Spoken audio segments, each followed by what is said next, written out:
Welcome to the Everything Considered podcast. I have a wonderful guest today, Christian Sundberg.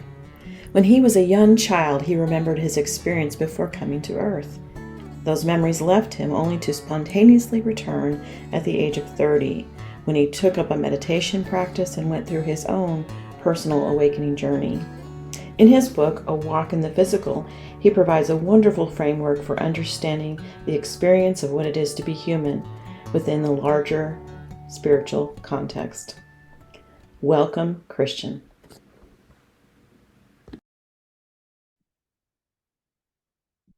Hello, everyone. Welcome to the Everything Considered podcast. I'm very excited today to have Christian Sundberg with us. Christian, I'm a person who had an NDE, and I really can't articulate it very well. And you say in a lot of your talks, I've been listening to your talks and reading your book, that language is the hardest thing to use to convey those experiences. But I've got to say, having read your book and listened to you on many podcasts now, you articulate it very well. Thank And you. I'm so glad to have you here. So I want to get started with your story. How did it happen that you came to remember um, your pre-birth memories? How did that happen? Yeah. So, like you just said, there's no words for this. Yeah. So I appreciate the disclaimer very much. Words it just immediately limit what we're trying to point at. Hmm. Um, so thank you for the disclaimer. So to your question, so my body is 43 right now. Okay. When I was 30, I took up a long-term meditation practice, and after a few months, I had my first non-physical experience, an out-of-body experience. And about a few months after that, probably the pre-birth memory just started to return all on its own. Like, it wasn't like a big epiphany. It was just the most normal thing in the world, actually. It was like somebody had just blown leaves off of the ground, and there it was. Wow. And I didn't share it for a while. And when I did start sharing it just with some people close to me, I remember somebody saying, "Oh, that's really extraordinary." And it hadn't even occurred to me that it was extraordinary, because when you're at that level of awareness, that's just so normal. Our higher nature is so normal, and the human experience is the strange, alien experience. So yeah, that's just it was just there, and I didn't share it for about 8 years or so because I know it's not like the kind of thing a working professional talks about. Right. Um, Right. but yeah, no, I've been very public with it, and so I'm not alone. There's been a lot of people out there who have reached out who have had similar experiences. I've probably met 50 or so other pre-birth experiencers by now. Wow. Yeah. That's really something. So this is actually really available to all of us. And Yes. we just forget. Why do you think we forget? What Yeah. happens? Yeah. So when we come to have the human experience, we agree to take on the condition set. Hmm. We could say just simply the limitations that go along with being human. What I mean is consciousness itself is not limited in the ways that we would typically expect. Like, for instance, it's not bound to discrete location or linear time. Right. All the rules of physics that we seem to apply, even the limitations of the brain, the biological suit that we wear, and it's an extreme limitation set. And part of the limitation that we agree to experience is the veil, is just a word we use, which means we don't remember. That's part of the name of the game. Mm-hmm. Because if you really want to be a human and experience being a human, then you need to be the human man. Like, you have to really fall asleep, so to speak, all the way down into just that perspective. And that is precisely where the value is actually, is in being the human and making choices from the perspective of just the human character without full conscious day-to-day access to all the knowledge and all the memory of everything that you are. So that limitation of memory is normal. But that being said, it is available to us all, like you said, because our true nature remains what it is. Our true Mm. nature is consciousness, it is spirit. And that consciousness, that spirit is the fundamental thing. It's the fundamental substrate. And so you could say we already exist on the other side of the veil right now. And that's Okay. important. Yeah. Okay. How Yeah. how how is that there's part of us here and part of us there. Is that what you would say? Or we kind of coexist in both arenas simultaneously?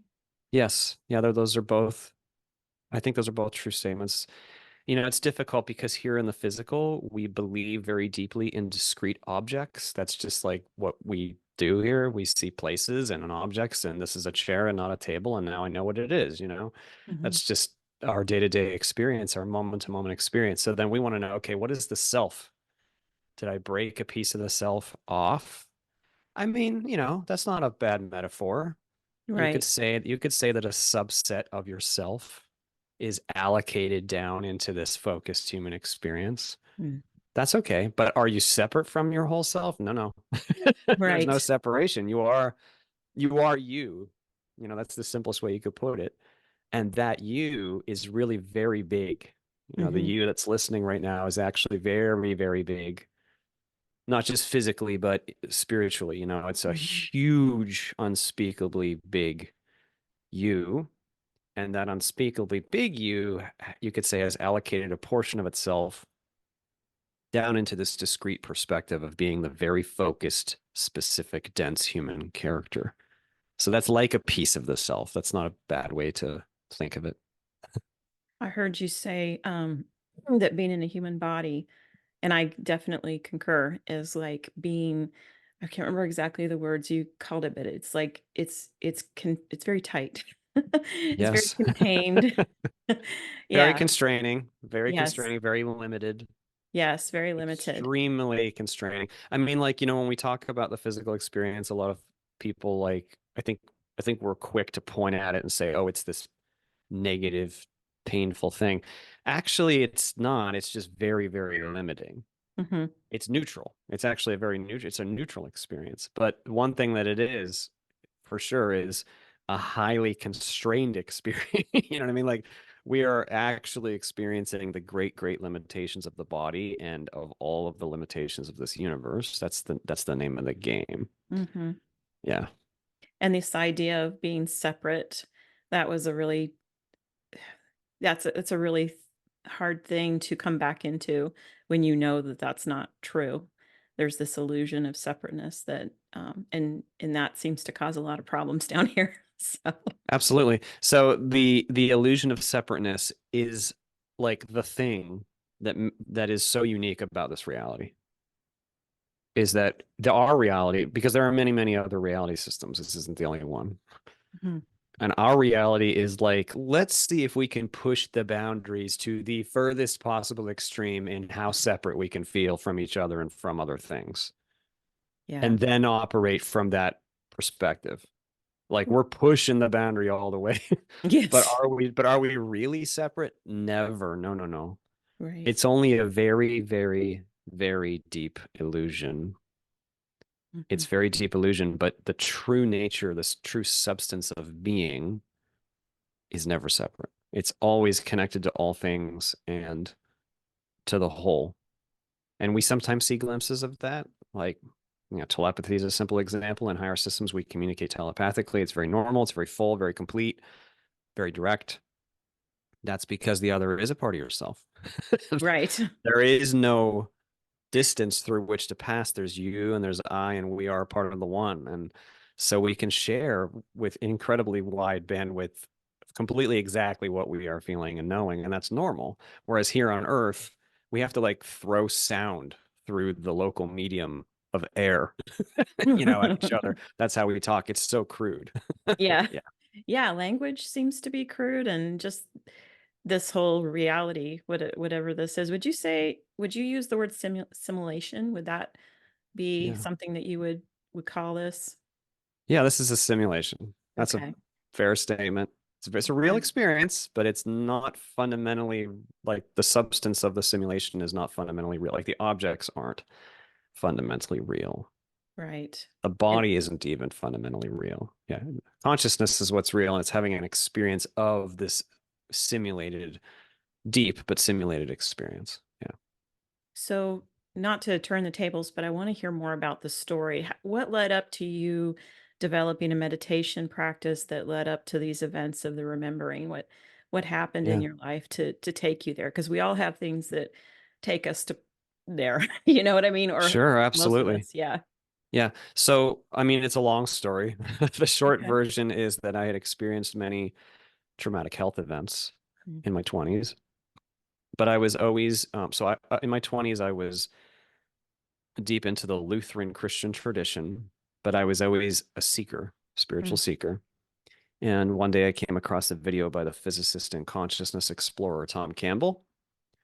And I watched a video and I was like, man, this is pretty out there, this stuff. But he said one sentence that kind of like nudged me to investigate it further. It was a simple sentence, actually. The sentence that he happened to say was, what you believe is not going to get you anywhere particularly important. Mm. And I didn't like that. It stung. And this little tiny nudge, which I now know what this when we receive guidance from the higher system and from our guides, I had this little tiny nudge which sent me down this whole path, and that was, why did that sting? Mm. And I said, yeah, why did that sting? And it stung, of course, because my ego was wrapped into this idea through my faith, through my belief, that I was justified by faith. That's Hmm. one of the core tenets of Lutheran theology. Right. So I didn't like that somebody said your belief itself is not the active ingredient. But meanwhile, importantly, I listened to everything he had to say. It was very interesting. But most importantly, he said, go look, go meditate. Hmm. In other words, go be a scientist. Go just objectively investigate your own consciousness itself beneath thought. So I was like, okay, and actually, I should say before I even did that, I remember buying his book. He has a 1,000 page trilogy of books. And I was like, man, am I really going to read this book? This is pretty thick. And I open up to the preface, and the first sentence of the preface is, yes, you need to take the time to read this book. You come Mm. from a culture where you think there's quick solutions. Spiritual Mm. growth is not always quick. And I was like, oh man, it's like this guy knows me. So like that just kind of drew me in. And he had a chapter in there. I think it's in chapter 23. There's this aside speaking about meditation. He said, go try meditation. He presented an exercise. So I started using that exercise. And at first I just enjoyed it because I felt better. I was stressed. And after meditating, I felt, wow, I actually feel some peace. Mm. That's pretty cool.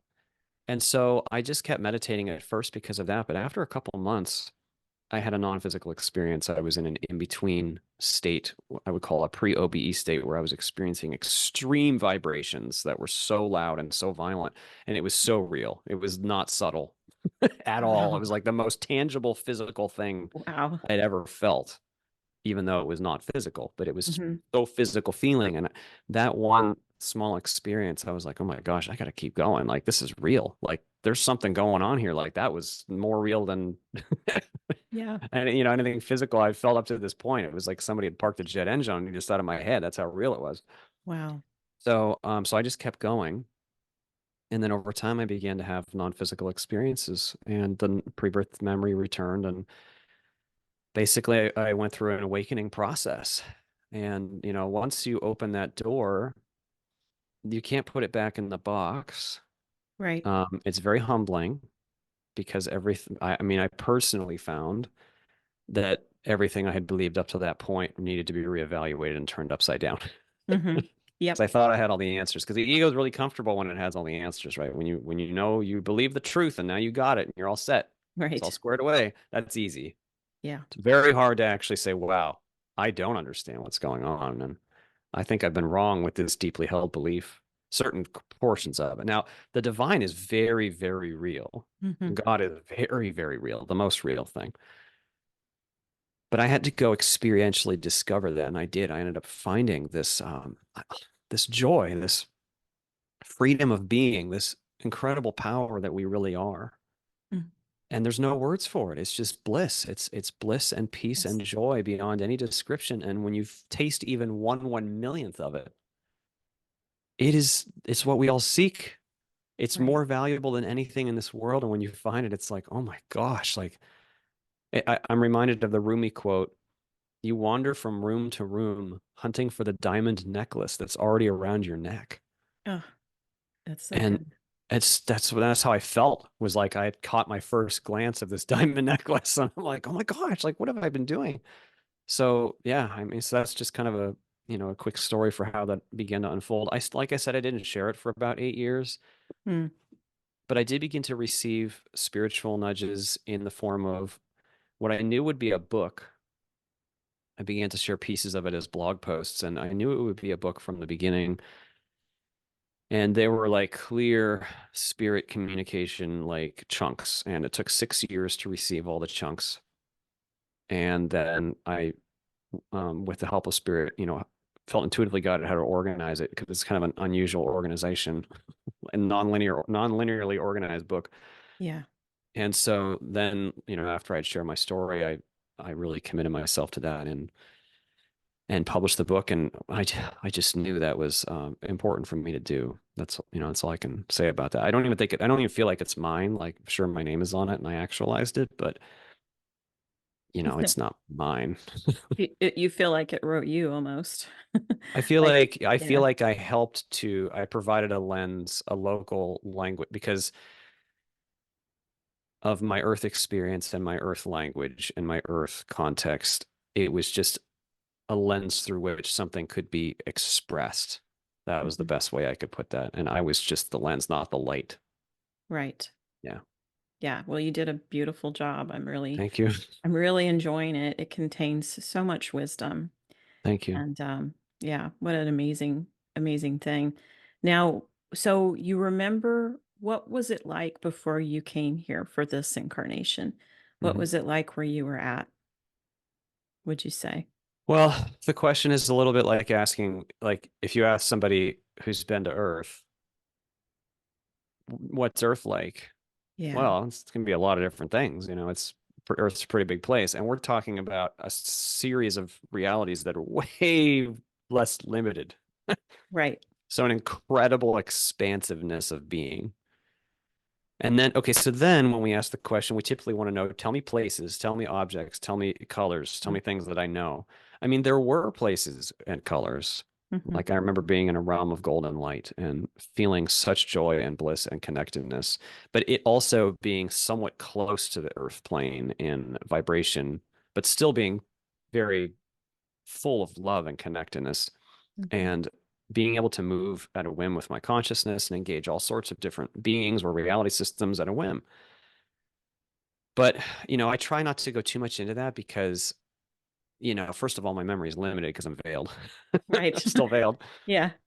But secondly, like the ego loves to get a hold of those things and then focus on like that stuff. Mm-hmm. That's fine, but we're here to be human and focus here. So I try not to get into too much detail about higher systems. I think that's important to like basically have your own experience because Mm-hmm. there's no language for it. Right. Find the diamond necklace. Yeah. That will there's far more there than anyone can tell you in words. Like here on Earth, if I go to New York City, I can tell you New York City looks like this, Right. and you can gain some knowledge. It's almost impossible to do that with something that's this personal, this huge, this deep, this vivid. Mm-hmm. Like if I say to you the words, there are colors there in higher systems that are more real and more rich and more alive than anything we've ever seen on Earth. Right. That might help, Yeah. but until you like experience it, what does that say? Not much. Yeah. It's the hardest thing in the world to convey. We have our five senses down here and probably more senses than we are aware We of. do. Yeah. Uh, but that's even pretty limited to describe those experiences. So I can really appreciate that. I guess one thing I wanted to understand is there was no alone there. I mean, Correct. there was no alone, There's and no alone. No, there no. is no alone. And there's no secrecy. Right. Wow. Which sounds bad, but I bring that up because here on Earth we think alone is normal and we think my thoughts are private. Hmm. My intention is private. I can do whatever I want with my intention as long as I don't get caught on the, that's what the ego does when we Right. operate out of ego and fear. The reason I lift that up is because in those systems we are very negative to each other. And Hmm. that's not bad. It's actually beautiful. It's very transparent in a beautiful way because there's so much love. It's totally fine that it's transparent. Hmm. Yeah. What is Yeah. the ego? What is that? Yeah. You know, Uh, I mean, that's just the way I use the word is it's just the portion of the self that has risen to try to address the fear that has come up now that we're here. So, because what happens is when we engage the physical, now we're engaging a non-native set of constraints, like serious constraints, like we talked about, Right. like Yeah. separation, like experience of separation. Yeah. And that's not native for us. So it's very quick for us to buy into perceptions like, oh my gosh, I'm not connected to the whole. I'm not worthy of love. I'm not free. I'm not powerful. Those are some of the big ones that we experience on Earth in a multitude of refractions. Those negative self-perceptions are not in alignment with the truth. But because they're not in alignment with the truth, if we haven't really come to terms with them, if we haven't fully integrated this vibration, this place, this duality, then we experience fear. Fear is like, oh my gosh, I don't like that. I reject that. Oh my gosh, no, no, no. I experienced that before I was even born. Okay, like I hadn't Right. even come out of the womb yet, and I was rejecting the limitations of the physical. Wow. But when we do that, when we have that fear, the ego is the portion of us that rushes to the rescue and says, no, no, no, you have power because, look, you can hurt the person next to you. Mm, Or, oh no, you have value because look, as long as you believe this certain thing, now you're a part of a group and now that's taken care of, see?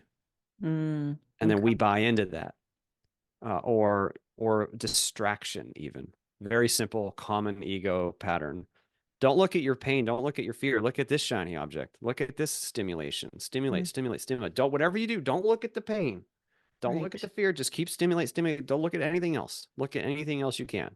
That's a Right. common ego thing that we do like all the time. Yeah. Yeah, because we're terrified. Hmm. And that's okay that we feel a lot of fear here. Right. But now that we're here, we have this incredible opportunity. Oh my gosh.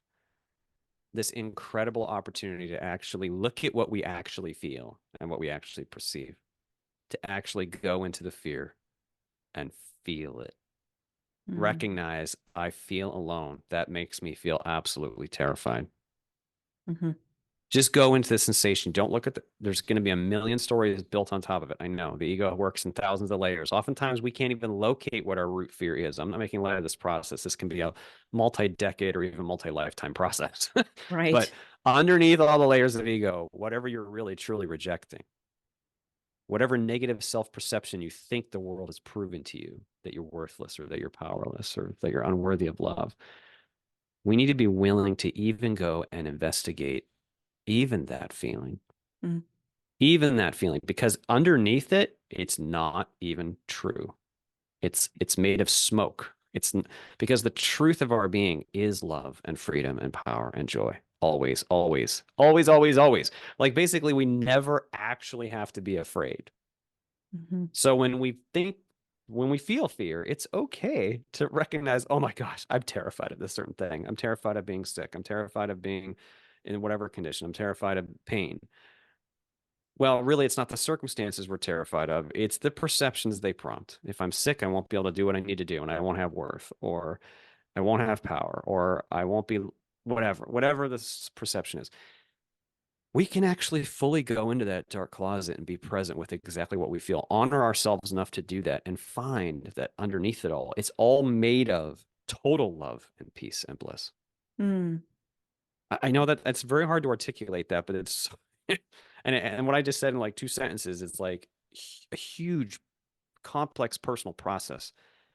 I'm not making light of that. no, it's a lot. It can be, I don't like to say a lot of work, but it can be in terms of, and it's not, it's our own limitations that we're Yep. creating that keep us from moving through those Yeah. things. Actually, the only thing that we are dealing with is our own unevolvedness. That's it. Yeah. And I don't mean that in a judgmental way.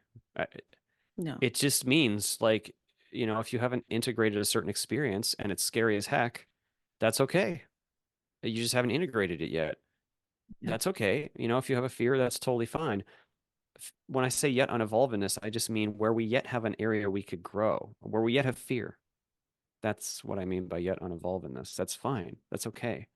Hmm. That's the only thing we're really striving against is our own rejection. I always think of Earth like a giant school, And some of us are in preschool, some people are in eighth grade, some people are in fifth grade. Like, I mean, Yeah. to kind of, and there's no condemnation for where you find yourself. And in some ways, your curriculum, you might have accomplished something that I haven't quite yet, or vice versa, but Yeah. there's all these aspects of the one thing which you said that doesn't exist that we contend with, which is fear. Right.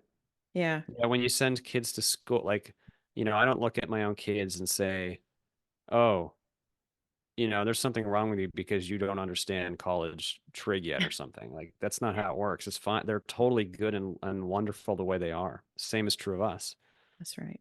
And meanwhile, it's like you said, we have varying levels of varying places in the process of evolution, stages of evolvedness, and we're each unique, very unique. And that's Hmm. good. But we do kind of all get shoved into one pond together here. Hmm. And sometimes we are apparently forced into proximity with those who, might stimulate us in some way, or we might stimulate them in some way. You see, but that is the opportunity, is to be forced. I put that because we're never actually forced. But the reason I'm lifting up this forced idea is because this physical reality, the thing it offers is, oh, we'll shove this in your face so you have to deal with it. Whereas in Hmm. other realities where it's thought responsive, as soon as you want to look away from something, you do and it's gone. The reality changes. It can't stay. It can't Wow. stay. Whereas here, you might have a situation in your face that you got to deal with. It doesn't go Right. away. Like, that is the opportunity though, because now you're forced to deal with it and to choose, to make choices, and to really you could even say refine yourself with it, through it, into it. Yeah. Hmm. One of the things I really contended with after my NDE was, and you brought it up too, and I didn't really have that word for it, but it's perfect. Being homesick, Yeah. having been in out of body and experienced that temporary feeling of just complete bliss, and then boom, you're right back here. And I think, there's a tendency to think that we're victims of this place. Mm. But you say in your books that, every people want to, um, entities want to come here. I don't know how to souls want to incarnate here. Yes, Um, very much. yeah, The but it's opportunity that is forgetting, right? right. Yeah, the opportunity is very high because the contrast is very high. Okay. But the homesickness is normal. I think many people who are going to be listening to this podcast probably feel it to one degree or another. Hmm. Anyone who is awake tends to feel the thing that's missing in a more conscious way. Right.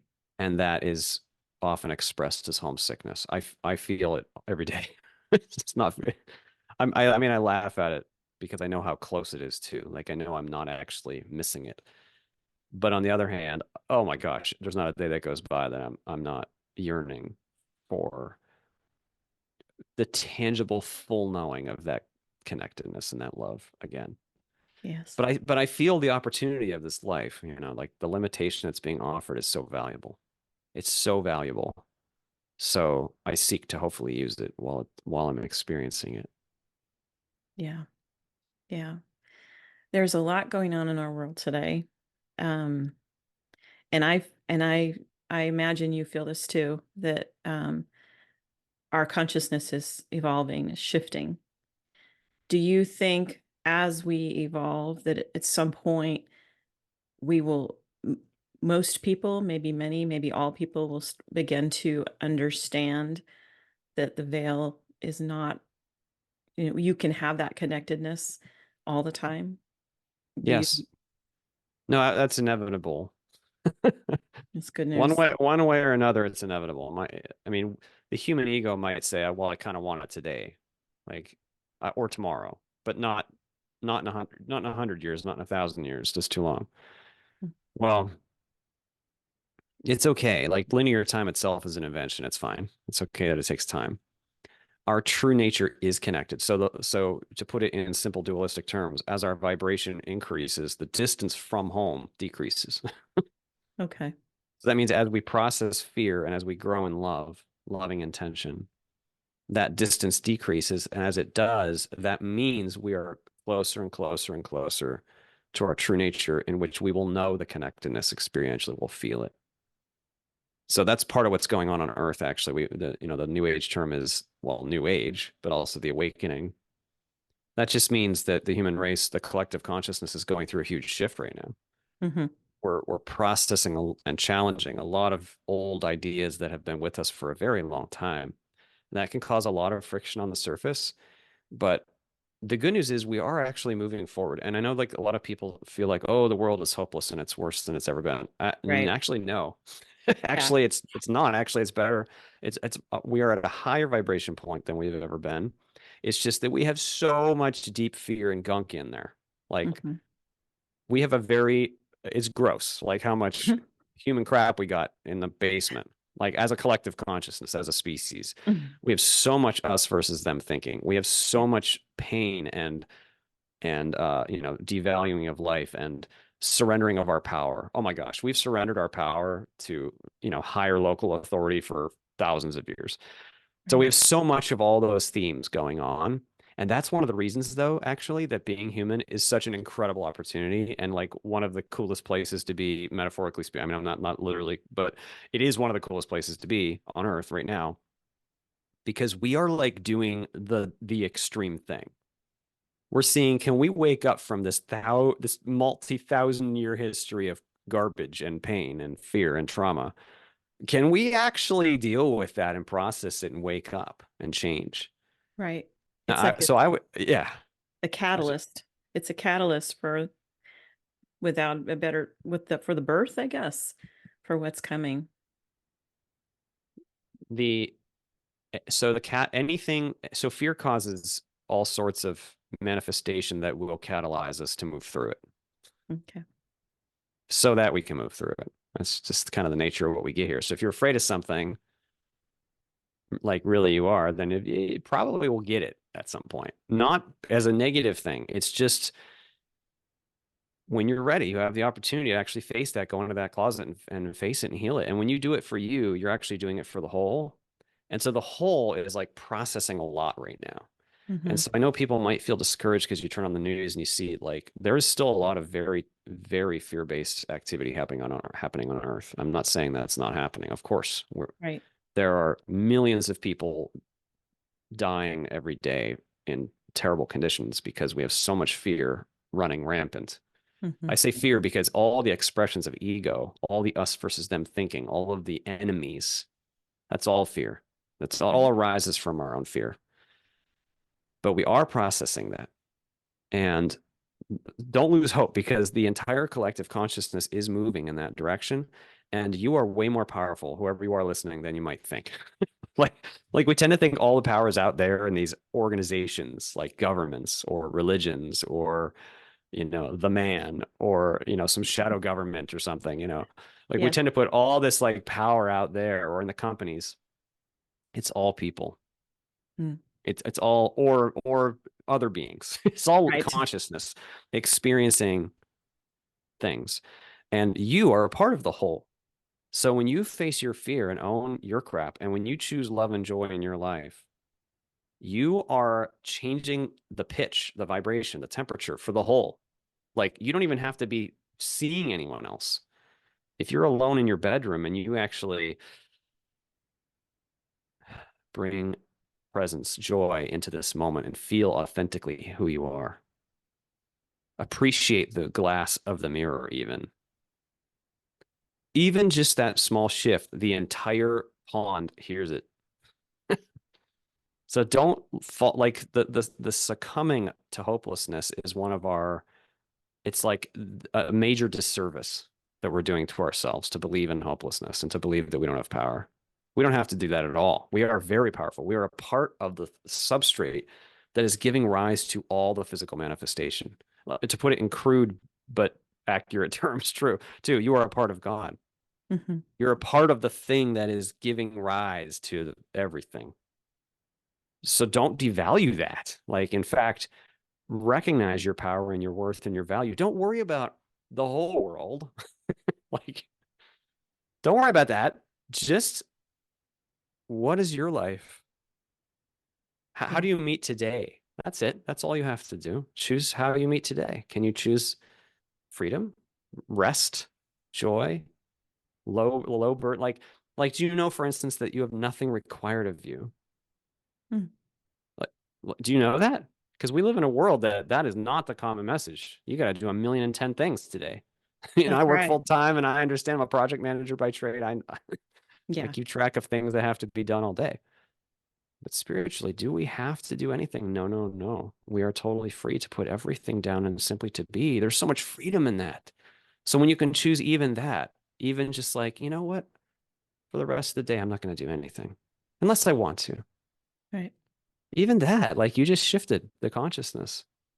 I really love that. I think we take on so many ideas about what we're supposed to do, who we're supposed to be, what we're Yep. supposed to believe.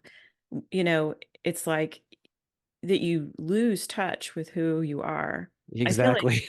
you feel you're not even connected to you need to have that journey of finding out who you are. I mean, that sounds really cliche, go find nice yourself, but that is really what it's for me, what it's about is living as authentically as you know how to, decondition, get off the conditioning that we've been kind of, and I don't think conditioning is not always something that's meant to be harmful.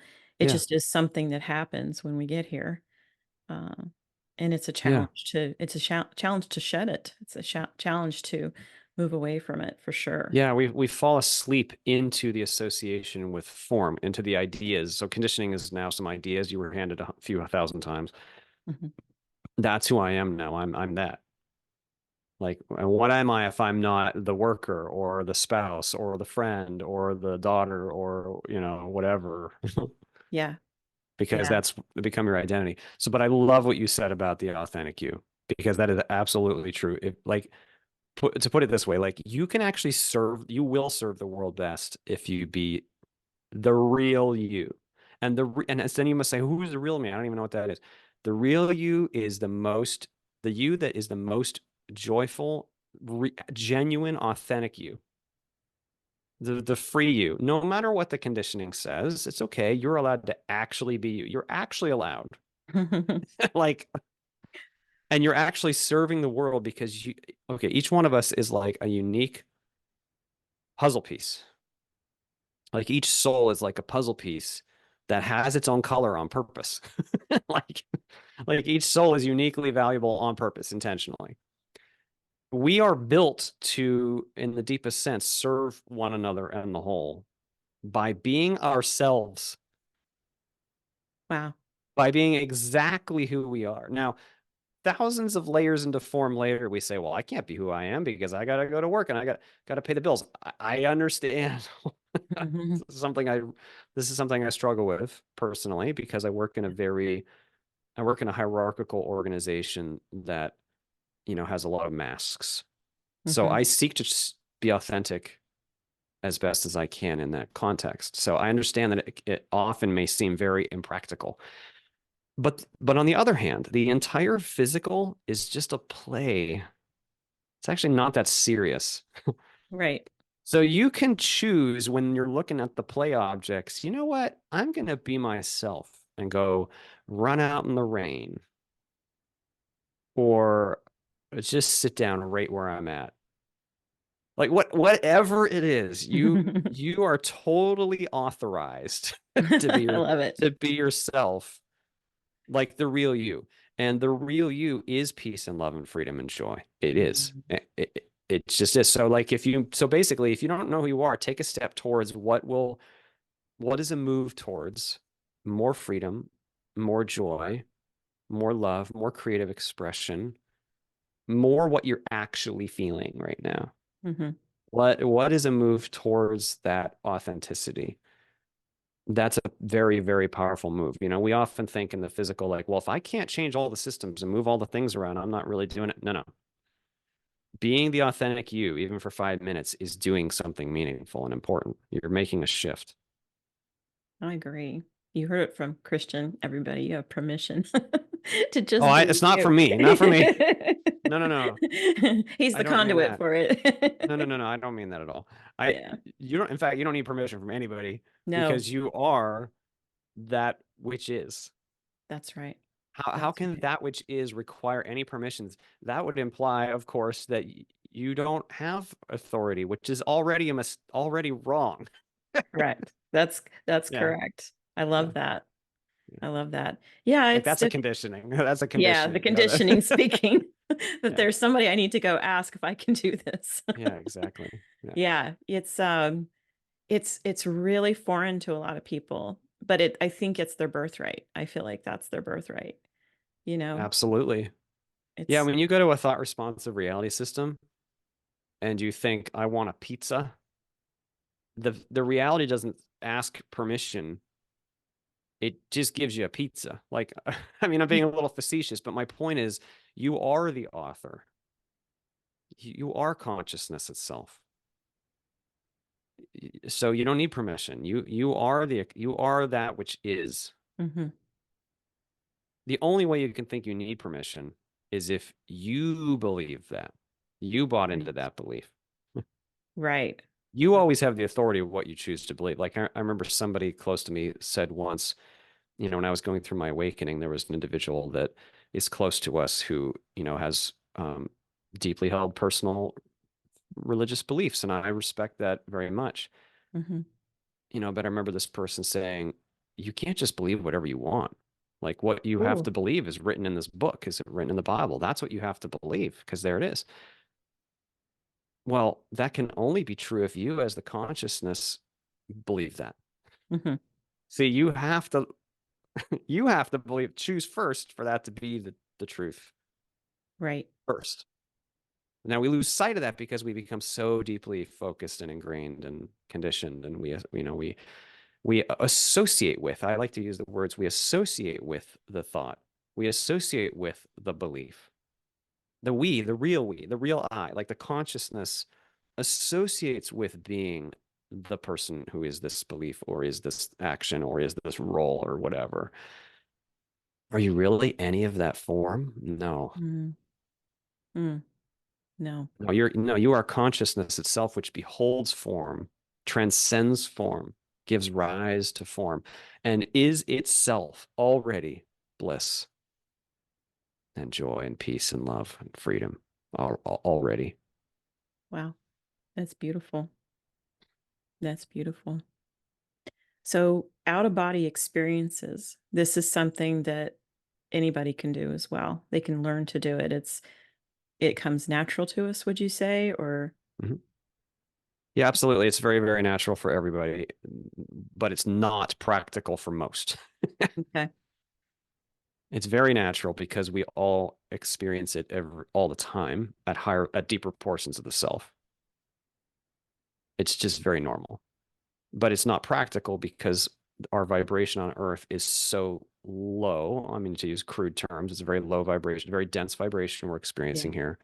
And we are so deeply associated into it that our veil is thick. hmm That's all. So I like there's a quote in the Seth books. Seth says something like, physical reality is like a bright point of light that you never look away from, but you can.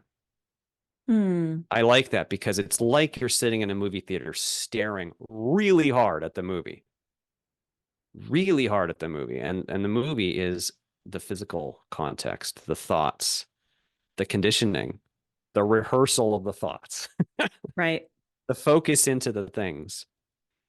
It takes, practically speaking, for most, it takes a commitment of Right. meditation time to actually return very objectively with great, very not trying to accomplish anything, actually. You're not trying to accomplish a new form.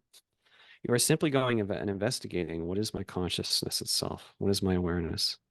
hmm I seek it, I find it, I feel it. And when you do that, and actually, I'll take a step back really quickly because you can't usually even start there because the thought momentum is so fast that when you try to sit down and meditate, you're hit with 10,000 thoughts. And by the time you're done meditating, all you did is think all the time. That's fine. That's okay. So the first step can often be pick a neutral thing to think about only, Okay. like like a shape. And then you keep your attention fully focused on the shape. And then you're going to be thinking about lunch. That's okay. Come back to the shape. And then you're going to be thinking, am I meditating? That's okay. Come back to the shape. And then you're going to be thinking about work. That's okay. Come back to the shape. Because what you're doing is you're using your intention to choose your focus. That's really key. That's a practical separator for most Okay. people, is that we don't have conscious control of our focus, because thoughts are like dreams. They're like little dreams. I'm having this dream, I'm hungry. I'm having this dream, I have to go to work. I'm having this dream, I'm really angry because this person didn't treat me well. And then we're not really fully alert. Meditation is a move towards alertness, first through the choice of controlling our focus, gaining control, slowing the momentum of the river of thoughts, and then gaining increasing experiential familiarity with awareness itself. When you do that, in my metaphor, that's like not staring at the movie screen anymore.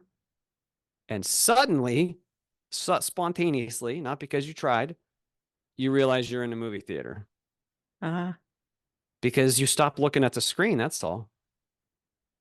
yes. You know what I mean? And so like when I first started having out now, even now, like I've only one time for me personally have I been able to lay down and intentionally go out of body and meet somebody. That I was only able to do that one time. But I do relatively frequently have non-physical experiences now. They're very normal for me now. It's Okay. not strange for me if I'm in a non-physical environment. It's more real than this. It's fine. It's normal. And I don't always have great, you know, control or whatever, depending on how focused I am into the physical. But if I'm meditated and clear, the experiences can be very deep, very long. And that just arises on its own, is my point. It's like it just bubbles up because it's just what's there when we're not focused on the earth frequency. Right. Tom Campbell uses the metaphor. It's like a data stream. The physical is like a stream of data being received by our consciousness. So like a radio, Oh, yeah. you're tuned to a frequency. So out of body experiences are like shifting you to another frequency. What that means for many people when they think about that idea, the thought is, well, that must mean I have to go somewhere. All experiences arising within you, within your consciousness itself. So the place that you need to go is not a place to start. I mean, there are places, but the place is your own awareness, your own consciousness, your own beingness. Basically, explore yourself deeply, Mm. alertly. Be willing, so key. Be willing to see what's actually down there. It's not for the faint of heart, because usually the ego's covering up all sorts of crap. Yeah. I mean, this is a personal journey of actually unpacking the crap too. Like I posted a video on my Facebook page today from a TikToker named Emerald Sage, who I appreciate. And she said something to the effect of, spiritual awakening is not focusing on the small subset of niceness. It is a broadening and an acceptance of all that is occurring, a full knowing such that as you accept all these frequencies, you get even more frequencies.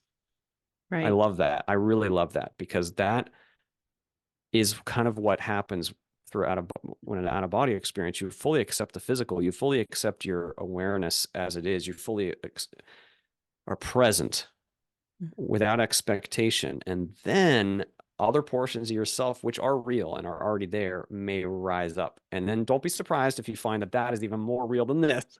Yeah. But I don't want to be too stimulating to the ego about that. I'm just saying that this is very real, because when you start, it feels like you're going towards nothingness, Hmm. but it's not nothingness. It's like the opposite. It's very full of all things, very beautiful, very full of bliss, very deep, very powerful. But it starts as silence. Right. And just welcoming it all of it. Yes, welcoming it all. Exactly. All of Yeah. reality as it has arisen, accepting it. Yes. Like Yeah. basically rejection is like a closing off. Hmm. Fear, we have so much fear on earth, and most people have so much rejection going on. Rejection is like putting little dams in the river of life. That's good. And so then you say, well, I want the river. Okay. Life brought you pain. Are you willing to actually go face that pain and take that dam out? That's part of the river too. That's part of the river too. Yeah. You say yes to that. I don't Yeah. want to say yes to pain. Well, so ironically, when we don't want to say yes to pain, usually what happens is we get more pain because what happens is through rejection, we block the river and then something downstream doesn't flow right. Like we get sick or, whatever, something happens. When we actually go into the pain, we find it heals it. Like the truth of being is fullness of life. It's Yeah. good. It's so good. I'm So literally we seeing don't that have to in my be afraid. mind.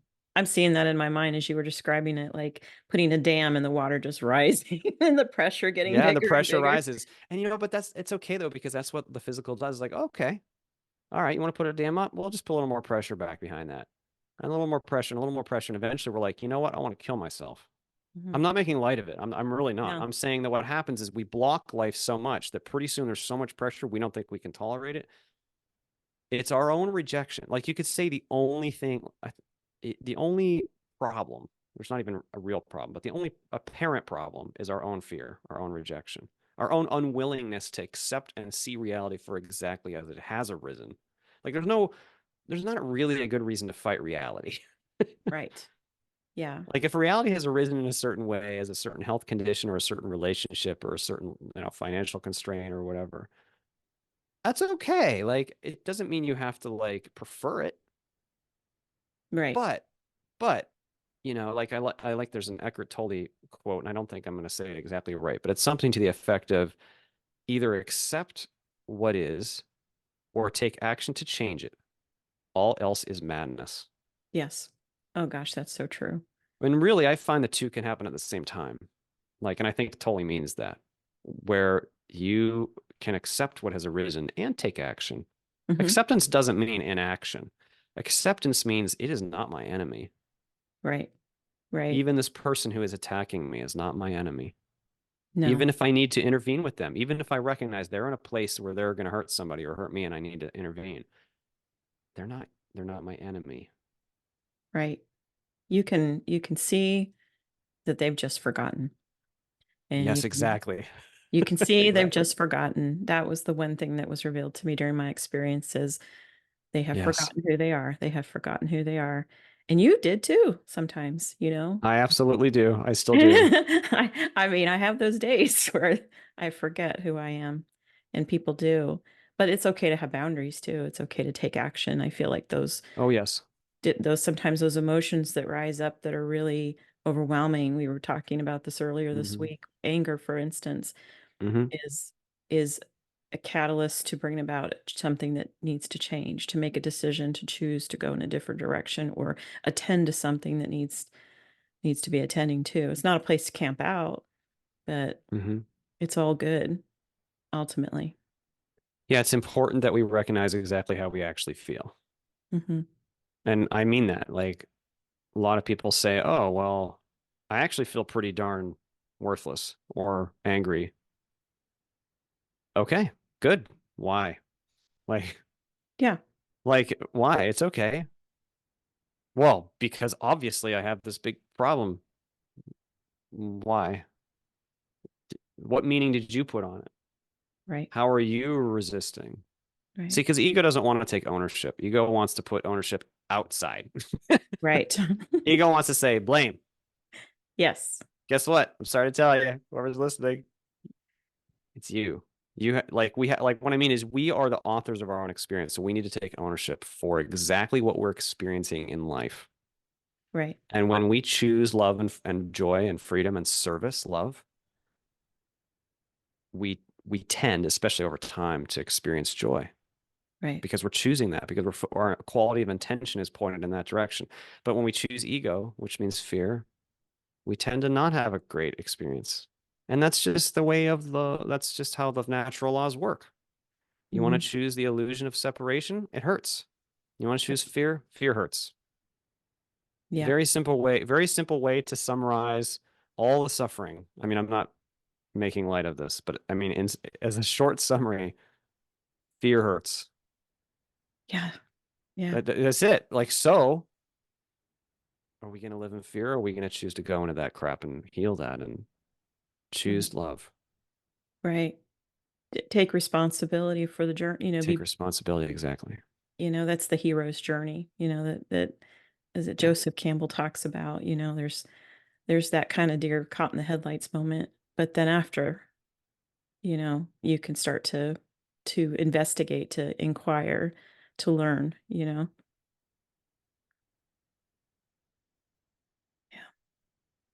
it's powerful stuff. Powerful stuff. Yeah, and I think this is all coming to, the surface for our species right now. Like it's really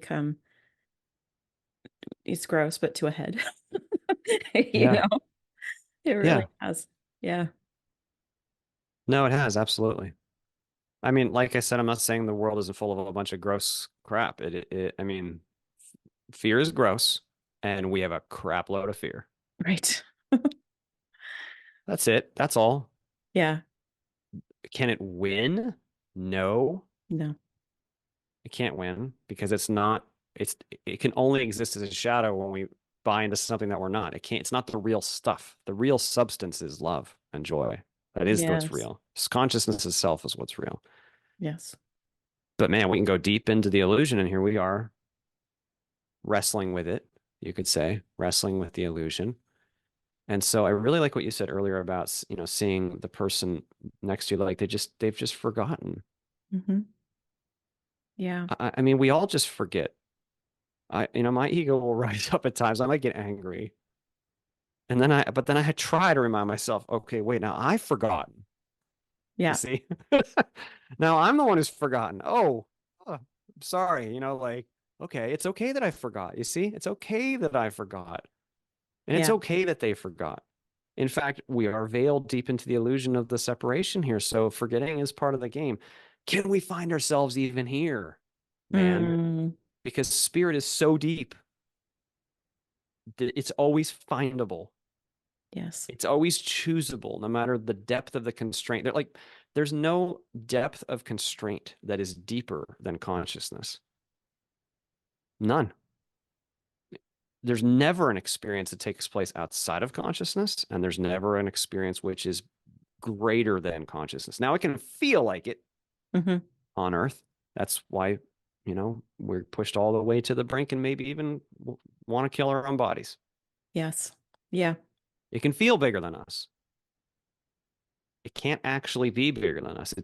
See, what happens is we are so big that when we reject one time or 10 times or 100 times or 1,000 times or 10,000 times, and we keep adding to this, that thing that seems bigger and bigger and bigger against us isn't the world. Right. It's us. It's our own rejection. Our own power is so great that soon we feel like completely daunted. Right. But we always have the power to shift the momentum. And we always have the power to choose a new thing in this moment. This moment is always new. Yeah. I guess it's just remembering it's a role you're playing. It's play. Yeah. I'm a human design specialist, and the founder of human design called reality a movie, and everybody's in their own movie. Yeah. It's a shared Uh, movie. yeah. Hmm. Yeah. It's really something. So meditation helps to bring you back into now, where reality really is, like where what's true really is, as Exactly. opposed to yesterday and they did this and that happened, and or tomorrow this might happen. Those are all thoughts. Yeah. And the thought forms. Do you think we create with thought forms? I mean, I think you've alluded to that. Like we actually create like something called I don't know, I heard it called an egregore or something, some kind of thought form. The more we think it, the more real it comes into being. We do, but it's not the thought. It's just technically speaking, it's not the thought form itself that's doing the creating, it's the intention. Okay. So, what I mean is consciousness creates. That's what it does. So, when consciousness intends, something has to happen, something moves. So, what that means, practically speaking, is consciousness may give rise to thoughts. It may give more focus to those thoughts, more focus to those thoughts. And in thought responsive systems, that puts more and more and more energy and mass into them. such that they might even manifest here in the physical. Wow. But intention is the active ingredient. Okay. And clear, focused, alert intention is very powerful by comparison to lukewarm, not really focused thought mutterings. That's If interesting. we like mutter thoughts all the time, like, I kind of don't, I feel this certain way, this intention, we're putting out a pitch. But if we really bring clarity and focus and you could say emotion, but it's not emotion, it's more like full presence of being into a focused moment of intention, that's very powerful. You could call that prayer, Wow. focused intention. Focused intention, prayer. That's good. That's good. So when you pray, it's not just words. Correct. It's really what is behind all that is the intention, and that's what creates, that's what brings about, that's what moves things. Exactly. Yeah, I mean, like basically, let's say that you don't like somebody and you don't really want their well-being, but Mm, you pray for them out of self-righteousness, as an example. I'm just picking an example. And then you pray for them. When you're done, you feel, haha, I prayed for them. I'm good now. Do you think the universe just heard the words that you said or the nature of the quality of your intention? right. It's the Yeah. latter. It's not the I words. I had that kind of years ago. I decided instead of like begging for things, Mm, I would just thank the mm, creator for things hmm and be in a space of gratitude as opposed to like, I don't have this thing. I don't have hmm it. hmm Um, and it really did make a huge difference. It really, I feel like when I came from the place of fearfulness, of hmm lack, that I was actually just creating more of that. Yeah, exactly. And it's fine. That's okay that that happens, but that's exactly right because we produce pit. You could, okay, so in higher systems, you can perceive intention and even thought form as a pitch, like it has a sound. Okay. So you could think of each of us like a soundboard that's producing hundreds of pitches all the time. Mm, And in fact, just as a tangent, I'm energetically sensitive, and I hear, well, I perceive some non-physical information, but one of the physical ways that I also perceive it is that the tone in my ear changes depending on thought form, mm, because that like reflects. But anyway, that's perceivable in thought responsive systems, and we are like a soundboard producing all these pitches, and the universe is hearing the pitches. So the words that we use, well, I mean, we can use. It's good to use words. It's fine to use words because we are physical. So it's very beneficial for us to utilize a ritual, a word, a language, a form of some kind that is meaningful to us through, to focus our intention through. So, one of the reasons that I still attend church because I enjoy the act of actualizing a faith-focused time period mm, with people who are similarly motivated.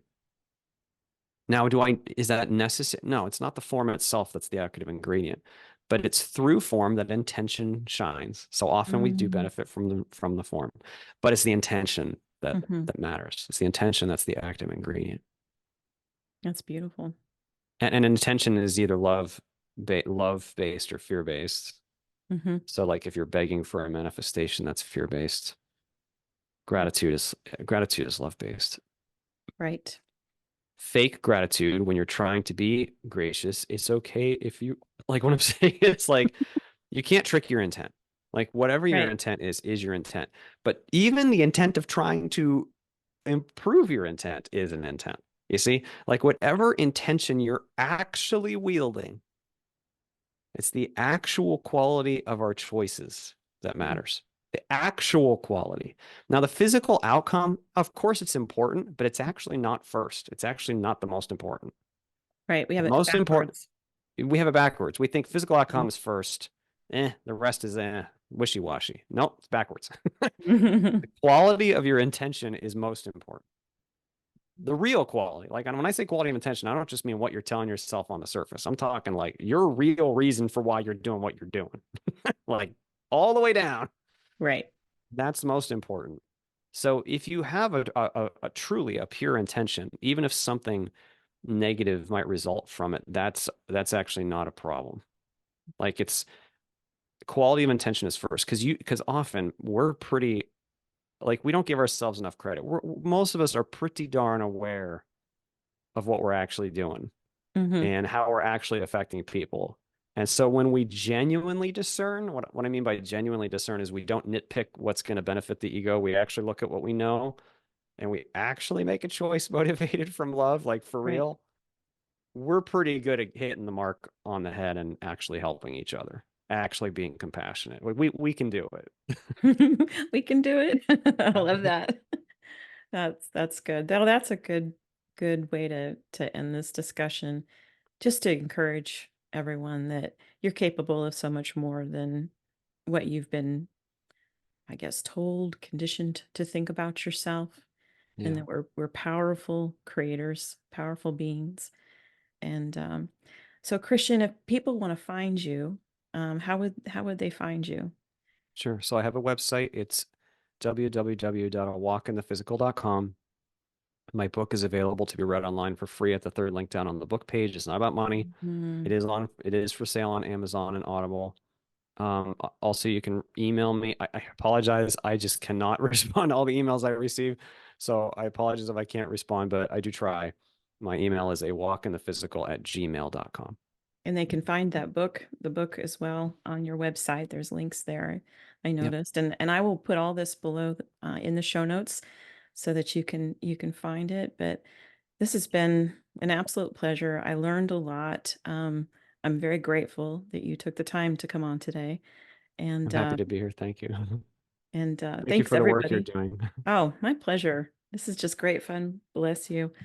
Um, and thanks everybody for watching today and join us next time on the Everything Considered podcast. Blessings. Much love.